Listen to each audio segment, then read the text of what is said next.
સુરત ઇસ્મેમેર હોસ્ટેલમાં થાઈ ગર્લને બોલાવનાર resident doctor વિરુદ્ધ આકરા પગલાં, આખરે તબીબ સસ્પેન્ડ.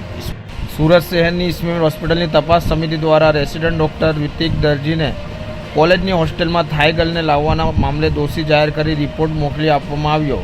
સમિતિએ ઘટના અંગે નાનામાં નાની વાતને ઊંડાણપૂર્વક તપાસીને રિપોર્ટ તૈયાર કરી કમિશનને સોંપી દીધી હતી.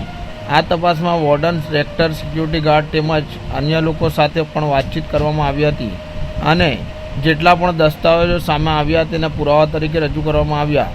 મળતી માહિતી મુજબ જે પ્રકારના એવિડન્સ અને નિવેદનો મળ્યા તેના આધારે રેસિડેન્ટ ડૉક્ટર રિતિક દરજીને સસ્પેન્ડ કરવાનો નિર્ણય લેવાયો.